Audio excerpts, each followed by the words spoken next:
Muhammad Ghori. Indian മണ്ണിൽ മുസ്ലിം ഭരണം സ്ഥാപിച്ച ശക്തനായൊരു ഭരണാധികാരിയായിരുന്നു മുഹമ്മദ് ഗോറി. ഇന്ത്യ ഭരിക്കുക എന്നത് മാത്രമായിരുന്നില്ല അദ്ദേഹത്തിൻ്റെ ഉദ്ദേശം. ഇന്ത്യ പിടിച്ചെടുക്കുക എന്നൊരു ലക്ഷ്യം കൂടി അദ്ദേഹത്തിനുണ്ടായിരുന്നു. അഫ്ഗാനിസ്ഥാനിലെ ഒരു ചെറിയ രാജ്യമായിരുന്നു ഗൂർ. ധാരാളം കുതിരകളും കുതിരപ്പടയാളികളുമുള്ള നാട്. അവിടുത്തെ രാജാവിനെ ഭരണകാര്യങ്ങളിൽ സഹായിച്ചിരുന്ന ഗിയാസുദ്ദീൻ, സഹാവുദ്ദീൻ എന്നീ രണ്ട് വ്യക്തികളായിരുന്നു. അദ്ദേഹത്തിൻ്റെ മരുമക്കളായിരുന്നു ഇവർ. രാജകാര്യങ്ങളിൽ അദ്ദേഹത്തെ സഹായിച്ചിരുന്ന ഗിയാസുദ്ദീൻ ആയിരുന്നു. മിലിറ്ററി കാര്യങ്ങളിൽ അദ്ദേഹത്തെ സഹായിച്ചിരുന്നത് സഹാവുദ്ദീൻ ആയിരുന്നു. അദ്ദേഹം നിരവധി രാജ്യങ്ങൾ കീഴടക്കി. ഈ സഹാവുദ്ദീനെയാണ് മുഹമ്മദ് ഗോറി എന്നറിയപ്പെടുന്നത്. തോൽവികളിൽ മനമടുക്കാത്ത മുഹമ്മദ് ഗോറി നിരന്തര പോരാട്ടങ്ങൾ നടത്തി ഒരുപാട് രാജ്യങ്ങൾ കീഴടക്കി. ഗസ്നി പിടിച്ചെടുത്തു. ഇന്ത്യയെ ആക്രമിച്ചാൽ വമ്പിച്ച സ്വത്ത് കൈയടക്കാമെന്ന് അദ്ദേഹം കണക്കുകൂട്ടി. 1173 ഇന്ത്യയെ ആക്രമിക്കാൻ തുടങ്ങി. 1175 മുൾട്ടാൻ കീഴടക്കി.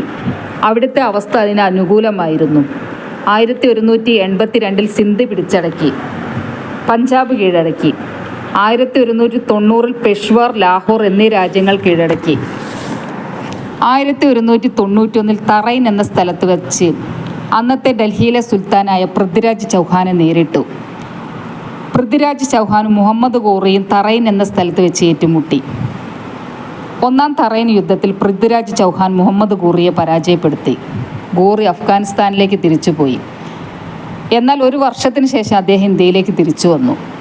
1192 രണ്ടാം തറൈൻ യുദ്ധത്തിൽ മുഹമ്മദ് ഗോറി പൃഥ്വിരാജ് ചൗഹാനെ പരാജയപ്പെടുത്തി. ഈ യുദ്ധത്തോടെ ഇന്ത്യയിൽ മുസ്ലിം ഭരണത്തിന് തുടക്കം കുറിച്ചു.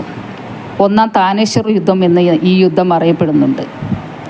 ഉത്തരേന്ത്യ ഭരിച്ച അവസാനത്തെ ഹിന്ദു രാജാവായിരുന്ന പൃഥ്വിരാജ് ചൗഹാൻ. ഹിന്ദി സാഹിത്യത്തിൽ അറിയപ്പെടുന്ന കാവ്യമായ പൃഥ്വിരാജ് ചൗഹാനെ കുറിച്ചുള്ള കൃതിയാണ്. ഈ കാവ്യത്തിൽ പൃഥ്വിരാജിനെ കുറിച്ച് വളരെ വ്യക്തമായിട്ട് പ്രതിപാദിക്കുന്നുണ്ട്. ചന്ദ് ബർദായിയാണ് ഈ കൃതി രചിച്ചത്. അദ്ദേഹത്തിൻ്റെ സദസ്സിലെ കവിയായിരുന്നു ഇദ്ദേഹം.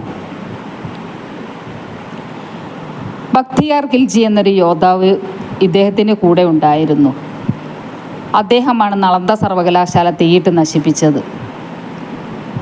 ഭരണം തൻ്റെ വിശ്വസ്തനായ അടിമയായ കുത്തുബുദ്ദീൻ ഐബക്കിനെ ഏൽപ്പിച്ച് അദ്ദേഹം അഫ്ഗാനിസ്ഥാനിലേക്ക് തിരിച്ചുപോയി. തിരിച്ചു വരുന്ന സമയത്ത് ഗോത്രവർഗക്കാരുടെ ആക്രമണത്തിൽ കൊല്ലപ്പെട്ടു. ഇന്ത്യൻ മണ്ണിൽ തോൽവി ഏറ്റുവാങ്ങിക്കൊണ്ട് അദ്ദേഹം വിടവാങ്ങി.